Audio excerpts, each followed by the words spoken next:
দরজা খুলে দিলেন একজন মহিলা, বয়স মোটামুটি 25 থেকে 30-এর মধ্যে। অভিরামবাবু আবার বললেন, হরিপদবাবুকে একবার ডেকে দিন না, একটু বিশেষ দরকার ছিল। আমি ওনার একজন ভক্ত। এই নামে এই বাড়িতে কেউ থাকেন না। এটা অমরেশ গাঙ্গুলির বাড়ি। আপনার বোধহয় কোথাও একটা ভুল হচ্ছে। আহা, একটু বোঝার চেষ্টা করুন। আমায় ওনার সাথে কথা বলতেই হবে। আমি বড়বাজার থানা থেকে আসছি। এইটা শুনে হৈমন্তী একটু অপ্রস্তুত বোধ করে। আচ্ছা, আপনি ভেতরে আসুন। অভিরামবাবু ভেতরে যান। একটা ঘরে ওনাকে বসতে দেয় হৈমন্তী।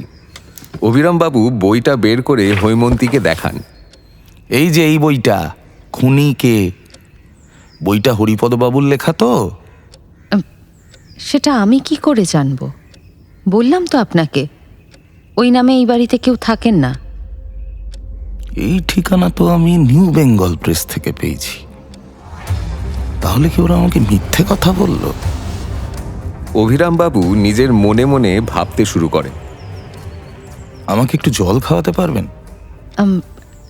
হ্যাঁ, দিচ্ছি। হৈমন্তী কাউকে একটা ডাকতে ডাকতে ঘর থেকে বেরিয়ে যায়। সুরেশ কাকা, ও সুরেশ কাকা, বৈঠকখানা ঘরে এক গ্লাস জল দিয়ে যাও তো। অভিরামবাবু ঘরটা ঘুরে দেখতে শুরু করেন, আর কেমন একটা সন্দেহ হতে শুরু করে ওনার। এক আলমারি ভর্তি বই ওনার চোখে পড়ে, অনেক নামী লেখকের বই। বাবা, ইনি তো দেখছি মস্ত পড়ুয়া, বইয়ের পোকা একবারে। হঠাৎ করে ওনার নজর মেঝেতে যায়। দেখেন কয়েকটা পাতা পড়ে আছে। পাতাগুলো তুলে সামনের গোল টেবিলটায় রাখতে গেলেন। চোখে পড়ল একটা পাণ্ডুলিপি টেবিলে রাখা আছে। উনি সঙ্গে সঙ্গে ওইটা উঠিয়ে নেন। অবাক হয়ে তাকিয়ে দেখেন হরিপদবাবুর লেখা পাণ্ডুলিপি। ঠিক তখন কাজের লোকটি ঘরে ঢুকে বলে, বাবু, এই নিন আপনার জল। অভিরামবাবুর মুখ থেকে কোনো শব্দ বেরোয় না। উনি ইশারায় সুরেশকে গ্লাসটি নামিয়ে রেখে চলে যেতে বলেন। লোকটা বেরিয়ে যেতে যেতেই হৈমন্তী ঘরে ঢুকে পড়ে। অভিরামবাবু আর হৈমন্তী একদম মুখোমুখি। হৈমন্তীকে দেখে অভিরামবাবু হাতটা পিছনে করে নেয়। হৈমন্তীর কিন্তু সেটা চোখ এড়ায় না। বিরক্তিকর চাপা স্বরে হৈমন্তী বলে ওঠে, একি একি একি আপনি আপনি কি লুকোনোর চেষ্টা করছেন বলুন তো? দেখি দেখি, দেখান আমাকে, আপনি আপনি কি লুকোচ্ছেন? হৈমন্তী এগিয়ে যায় অভিরামবাবুর দিকে। অভিরামবাবুর আর কিছুই করার থাকে না। উনি পাণ্ডুলিপিটা হৈমন্তীর সামনে তুলে ধরেন এবং বলেন, হরিপদবাবু এখানে থাকেন না? তাহলে ওনার গল্পের পাণ্ডুলিপি এখানে কি করছে? একটু জোর গলায় বলে ওঠেন, কি বলুন হৈমন্তী দেবী? ব্লুপার টেলস এর আজকের নিবেদন কাগজ, কলম ও খুন। এই গল্পটি একটা অরিজিনাল সিরিজ থেকে নেওয়া। গল্পের লেখিকা সপ্তপর্ণী পাঠক এবং দেবারতী দাস। শুরু হচ্ছে আজকের গল্প কাগজ, কলম ও খুন।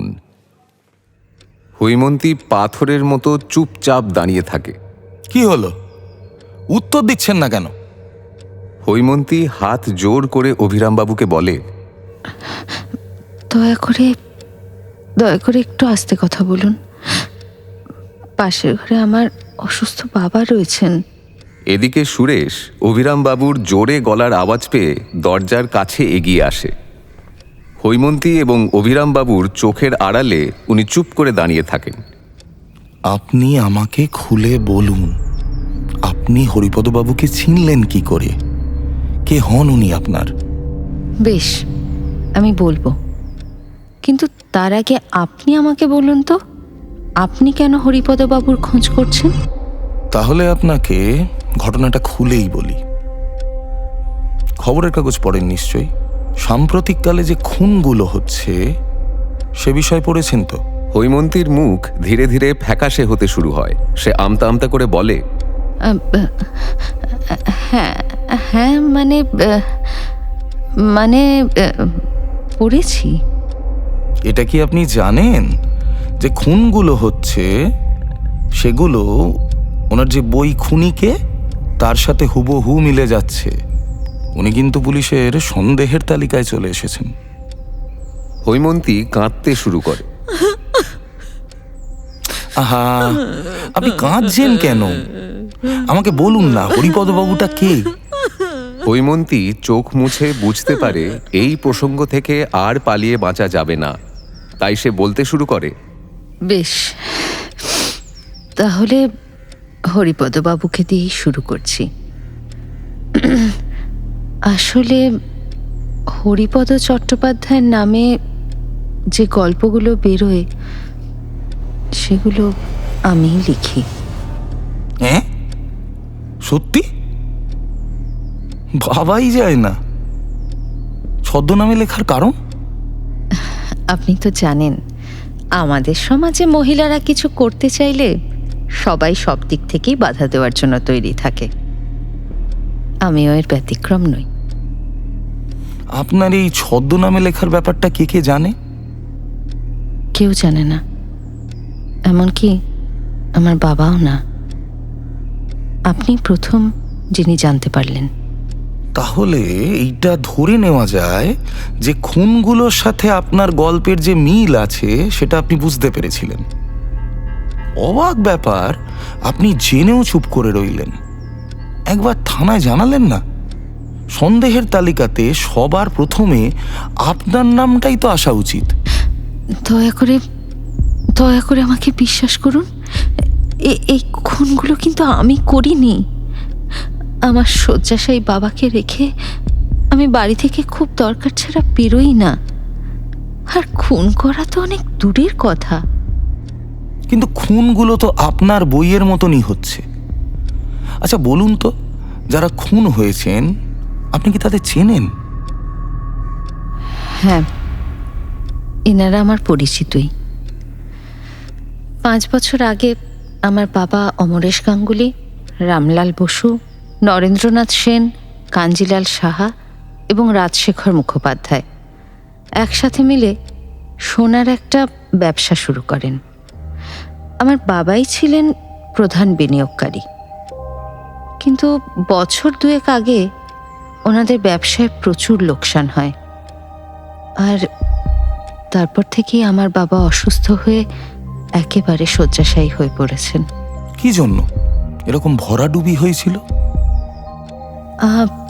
আমি না ঠিক বলতে পারবো না, তবে যেটুকু বুঝেছি ওদের মধ্যে কেউ একজন সাংঘাতিক বিশ্বাসঘাতকতা করেছিলেন। সবই বুঝতে পারছি, কিন্তু আপনি কেন পুলিশকে নিজে থেকেই কথাগুলো জানালেন না? আমি খুবই ভয় পেয়ে গিয়েছিলাম। 3 জন তো খুন হয়েই গেছেন, বাকি থাকলেন রাজশেখর মুখোপাধ্যায় আর আমার বাবা। আমি ভেবেছিলাম যে পুলিশের কাছে জানাবো, কিন্তু আমার পরিচিতিটা সামনে চলে আসবে এটা আমি চাইছিলাম না। তাহলে এইটা তো একটা ভাবার বিষয়, আপনার গল্পের মতো করে খুনগুলো করছে কে? এটা কি কোনোভাবে আপনাকে ফাঁসানোর চেষ্টা, নাকি কেউ আপনাদের শত্রু? কিন্তু আমাকে ফাঁসিয়ে কে কি পাবে? সেটা তো আপনিই ভালো বলতে পারবেন। আপনি মনে করে দেখুন আমাকে আর কিছু জানানোর আছে কিনা। হৈমন্তী ভাবতে শুরু করে। আজ আমি উঠি তাহলে, আমাকে আবার থানাতে যেতে হবে। তবে আমি কালকে আবার আসবো। অভিরামবাবু চলে যাওয়ার পর সুরেশ ঘরে ঢুকে আসে আর হৈমন্তীকে জিজ্ঞেস করে, দিদিমণি, বাড়িতে পুলিশ কেন এসেছে? কোনো বিপদ হলো নাকি? হৈমন্তী সুরেশের চোখে মুখে চিন্তা এবং ভয় দুটোই দেখে বলে, সুরেশ কাকা শোনো, কিচ্ছু হয়নি। দেখো, আসলে উনি আমাদের পাড়ার কিছু খবর নিচ্ছিলেন, তুমি একদম ভয় পেও না। হৈমন্তীর নিজেকে খুব অসহায় লাগে। ও ভাবতে থাকে কে এমন শত্রুতা করতে পারে। অভিরামবাবু থানায় ঢুকতে না ঢুকতেই বড়বাবু জিজ্ঞেস করে উঠলেন, কি ব্যাপার? এটা কি কাজে আসার সময়? এত দেরি? বড়বাবু, আপনার সাথে আমার একটু কথা আছে। আমার সাথে? কি কথা? ছুটি চাই? আরে না না, খুব জরুরি কথা। বলুন, শুনি। অভিরামবাবু আমতা আমতা করে বলেন, বড়বাবু, এই ব্যবসায়ীদের খুনির ব্যাপারে আমি আপনাকে কিছু তথ্য দিতে পারি। বড়বাবু প্রায় আঁতকে উঠে বললেন, আপনি আবার কাজও করছেন? এই খুনগুলো একটা গল্পের বইয়ের অনুকরণে ঘটছে।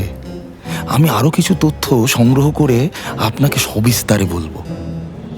জানাবেন, অবশ্যই জানাবেন।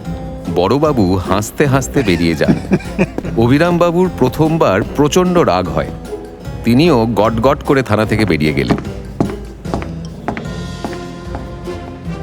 শুনলেন আজকের গল্প কাগজ, কলম ও খুন।